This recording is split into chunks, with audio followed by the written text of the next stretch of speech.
get very annoyed with that. When somebody says, oh, my school said this, I say, your school? Who is your school? What is your school? He said, no, in school I was taught. I said, hey, you haven't noticed that life has conflicted with everything your school told you? You don't know that the certificate you have from your school was for entertainment? So today, I'm going to get all of you to go forward. I'm going to give you, we're going to tell you that but you can speed read. Because all our students, the parents have left. The one we're talking about 11 plus. Now, if you write the 11 plus with us, that means when you're in primary school, we teach you speed reading. Because they'll give you 100 questions, and they're verbal reasoning questions, and they give you 50 minutes to do it. In your school, you need at least 60 minutes, because one question per minute. Is that not true? Is that not the average? But the 11 plus, they give you more questions, and then, I didn't finish.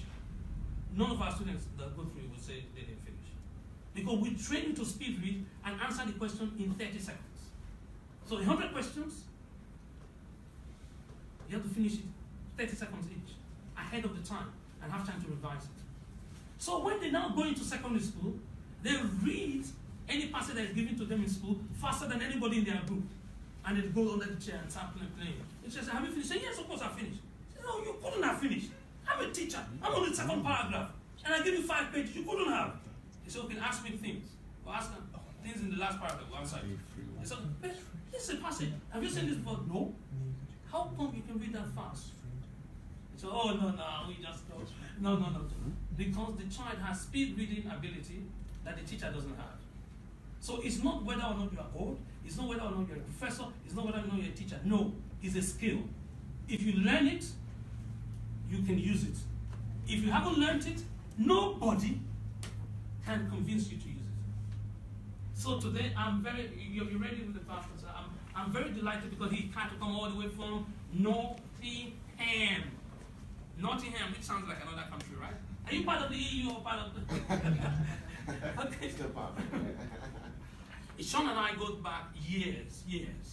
We've shared classes in Trinity College, Cambridge. Sean leads students in the Apex University program. The Apex University program, they go into schools, pick up the weak students, work with them, and get them into Russell groups. That's what they enjoy doing. They don't work with those students that are very bright. No. The one with the name of this guy that was in the wheelchair. I came to LSE with you. What's the name of him? I'm trying to remember John. Yeah, with special educational needs. That's right. The school wrote him up because he's SEN. It's not just bottom set. You know there's bottom set in school. It's SEN. If you know what magic Apex performed on him, you need to see the model. I think you should video some of those testimonies. Yeah, and there's in his local Camden newspaper, there's a big story about the public. So it's not hidden. It's not hidden. When I say that you're a genius, I'm not using it just to make you feel happy with yourself. When I say you're a genius, I mean there's a genius in you buried or suppressed by what you've been given as lies in school. I know that because I've seen people that were thrown literally to the hip and said, these are no good at all, they can't achieve anything. And they came back and taught the class. Jim is still coming, Peter, right? Oh, fine. It's coming, she's coming today, right? Okay, those of you that are going to stay to the end, I'm going to get you somebody. She is dark. She is black. She's from Hackney.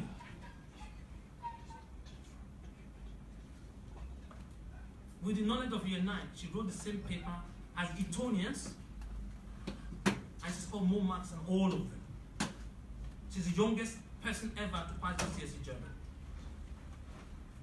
She became the youngest person ever to get multiple GCSE from her school, Skinner School in Hackney. Because of that, IBM picked her up. She was manager of IBM, right? And because of that, listen to this. This is what I need you to know. UPS picked her up. UPS, the investment bank, and took her to New York from Hackney. None of our parents are in banking. There's no member of our family that ever had any contacts in banking. Now, Barclays went and poached her, and she's now vice president in Barclays, UK. She's coming later today. She's busy this morning. She's coming later today, so she'll be sharing with you her journey. To let you know that her friends that were in Skinner, that didn't understand that they were geniuses, ended up as single parents on the council estate. When she, with her mortgage, she can buy the whole estate. With her understanding of the financial system, she can pay for the entire local authority. Because she's been there, she's an investment banker. So don't you ever believe at face value what anybody tells you you are. Anybody's assessment of you is up to them, it's their opinion about you, and in most cases, it's one-dimensional. So he's my chemistry teacher, he looks at me, say you're bad at chemistry. Therefore you're a bad student. And this is my English teacher, he looks at me, say you're bad at English, therefore you're bad. So his opinion is only one dimension. What if Mo Farah believed that and said I'm bad at everything? We would have a double Olympic champion? No. And Mo Farah is someone that you need to write down now. Write his name down. Mo Farah is a twin, an identical twin. A twin, an identical twin. Was born same day with his brother. His brother is identical to him. His brother can travel with his passport and nobody will know. But have you ever heard of his brother? He was genius suppressed. Mo Farah. Sorry. Sir Mo Farah, knighted by the Queen for being a double Olympic champion, double world champion, knighted by the Queen. I mean, recognized by a global brand. It's painful. Ladies and gentlemen, it's painful. They were born with the same deposit. They came out of the same womb. They ate the same food. How can the outcomes in life be so different? You that believe everything is genetic, please explain that to me. I need someone to explain that to me. Because that's a twin study that someone needs to do.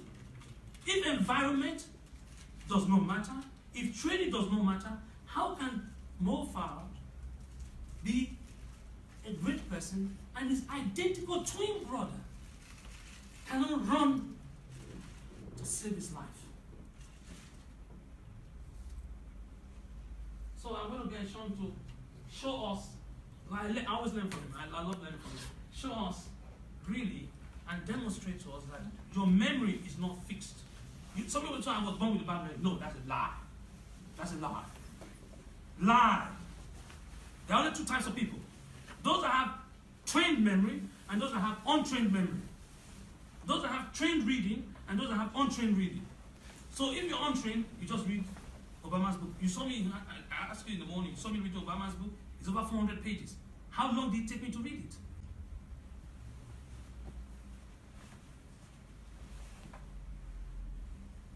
And someone was saying, oh, it will take weeks to read it. Because you don't have you have not been trained by anybody. Mo Farah had to train and train and train and train and train and train. You hear him say, I'm going to train, I'm going to the US, I'm going here to train and train and train. And when he comes now, he beats everybody. His brother, his thought is not good. He's not good in physics, not good in chemistry. So he just assumes I'm not good in anything. So Sean, thank you very much for coming. Please educate us. Thank you. Can I ask you to help me with the slide? Yes. Okay, good. Good morning, everyone. Good morning.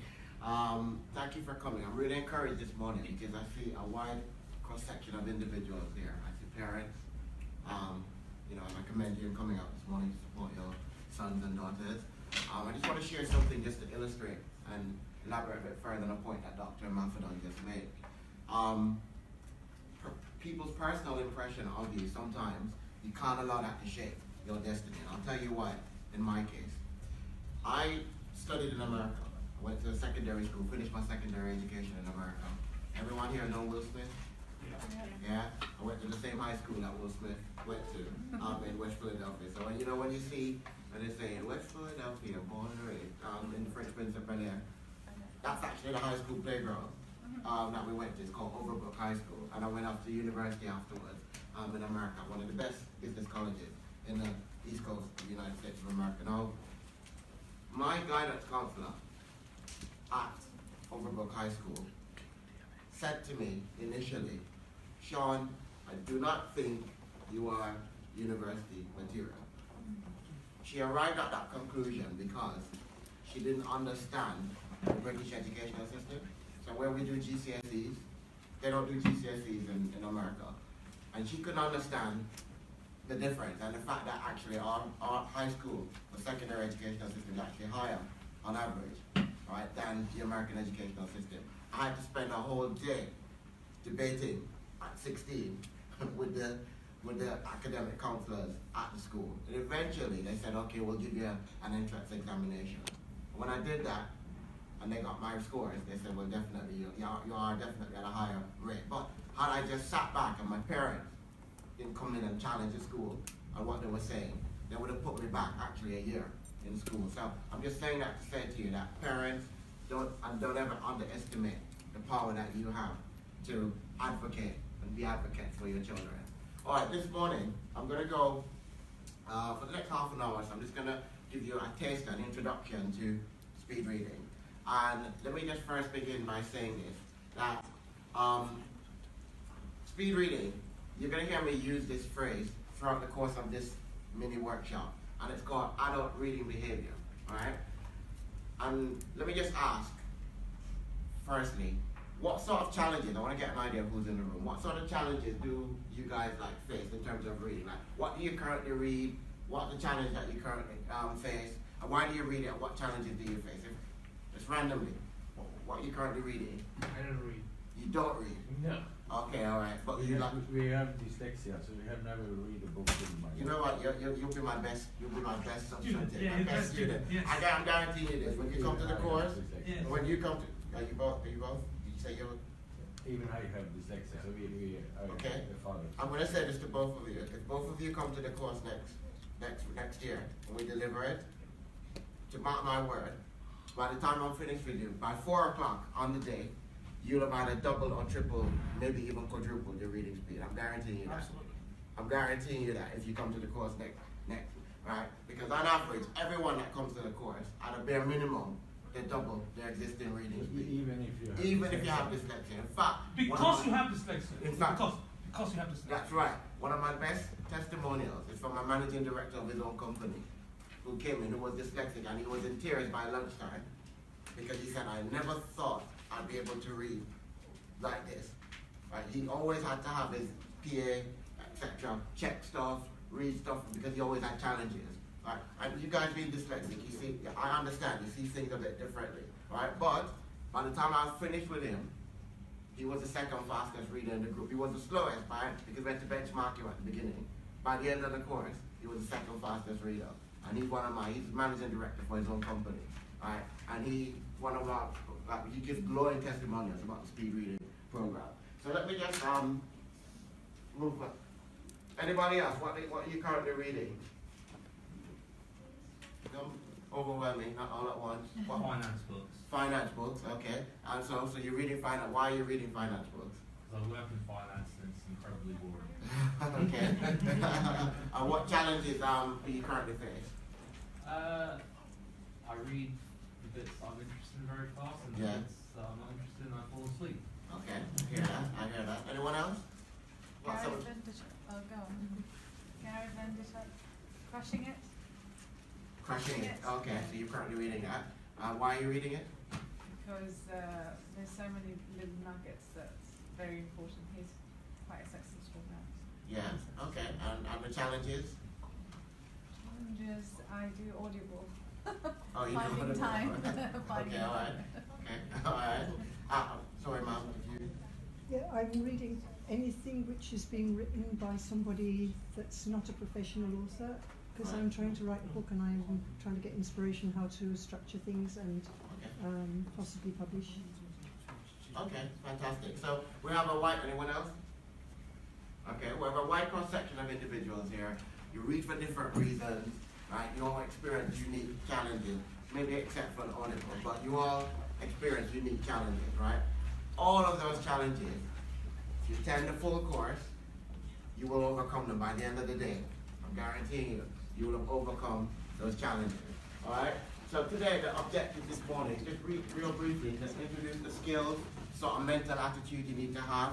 You would be adapting when you start employing what we call adult reading behavior. I'm going to introduce the concept of adult reading behavior, and introduce you briefly to a practical software, which if you do attend the course, you will have access to, right? We'll give you this software where you'll be able to actually practice the skills that you learn on the day. So you'll come away being able to speed read, hands down guaranteed. But speed reading is something you've got to practice. It's a lifelong skill because you can easily fall back into old habits, right? And we'll also do a brief benchmarking exercise because in order for me to kind of see where you're at right now, I need to know where you are. So let me just tell you a little bit about myself. Yeah, I'm Okay, a little bit about myself. Alright, so for many years, my degree is in human resources and international business from Temple University in the United States. Temple is one of the best business colleges in America. Some of their, especially the business college, some of their programs and disciplines rank as high as Wharton School of Business, and other Harvard, etc. Because we've got a very good business program. Presently, I'm a regional manager for a national educational charity called Excel 3. And Dr. Maffinon spoke briefly about our speed reading and our Apex program, where we take kids from all across the country. They apply to this program. We work with them for 4 years. This year, we had actually 100% of the students we work with have gained access to mainstream universities, and of that number, 50% were to Russell Group, including Oxbridge. So last month, I was with some of the new kids on the Apex program, took them to Newnham College, Cambridge. Had one of my, all I have to do is call up my students and say, I'm at Cambridge today, does your class schedule allow for you to come over and speak for 45 minutes to the students who are on the program? Came over and he just explained to them, look, I might sound posh now, but I'm from a London council estate, right? My parents were refugees, right? They didn't even have a secondary education, but I'm here. So if I can do it, you can do it. Stick with the program, etc. So I've got kids at universities all across the country, the Russell Group universities and mainstream universities. Presently, I'm a paper reviewer for the Midlands, in the Midlands, for BBC Radio. And just like Anne-Marie, in fact, I was supposed to be there tomorrow, but because of family engagement, I won't be there tomorrow. Normally I'd be up at 5 down at the studio, preparing to do the paper review on the radio. This is how it works for me.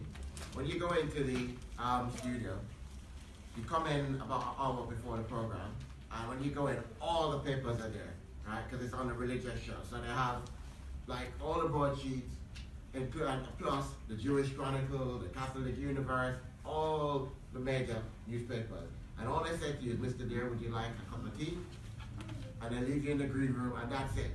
They come back for you, right? And 45 minutes because the producer wants to know what stories are you going to be talking about. And basically, they just take a brief, the headlines, which paper, and you go into the studio. Now, when I go into the studio, I use speed reading. They don't know that I can speed read.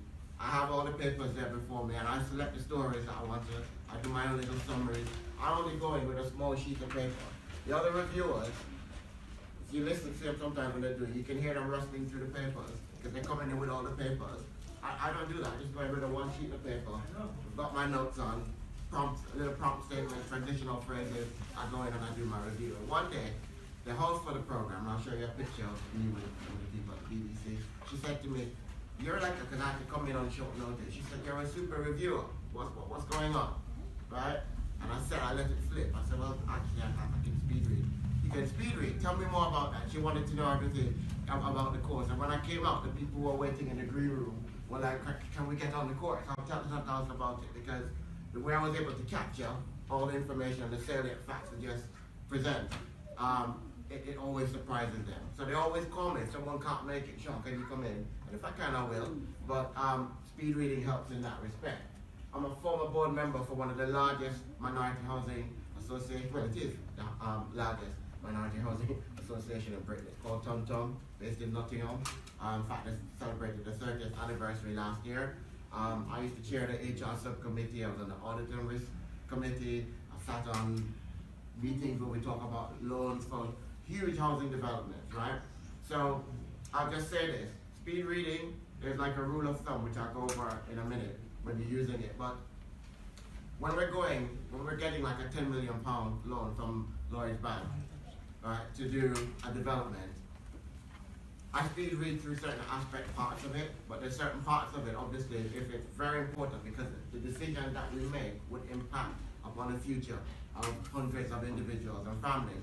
So the really important aspects of it, I still speed read, but I can slow it down if I want to, because I don't want to go over something that could put the organization or other people's lives at risk. Fair point? Yeah? Okay. And I've also just been asked recently, I just did my first article for the Trinity Mirror Group, where I actually contributed to a column called Faith on Saturday. So I actually just did my first article and they've asked me to be a regular contributor for this book. Speed reading, that was a result of them hearing me on the BBC and they wanted me to be a part of that. In addition to all of that, I also got my own distribution company where I actually do international trade. I read a lot of documents. I have to capture a lot of information really quickly because it's about logistics, financing, all kind of different aspects to bringing a consignment from overseas or from across the world into the UK or the EU. So speed reading, it just has its merits. And like Dr. Maffin said, it's not about your current grade. Anyone can speed read. It's just a matter of changing the mindset about how you presently go about reading material. So that's me, for example, in the East Midlands on the early and Sunday morning. Apologies if I look a bit rough, but yeah, that's me. And that's me with one of the hosts, Verity Coley. All right. Adult reading behavior. You can just fill out the screen. Thank you. Yeah, you can just fill out the screen. Yeah. Okay. Yeah. Go back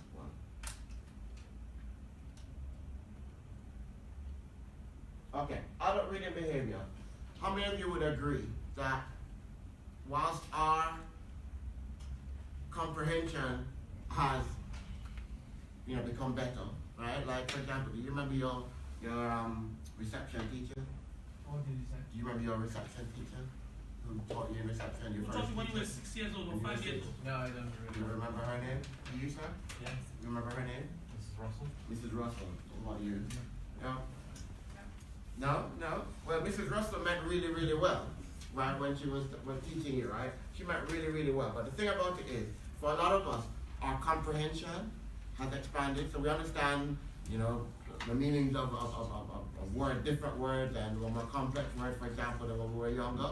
But the way we read, by and large, hasn't changed, right? And when you come to the speed reading course, you'll hear me talk about that a lot.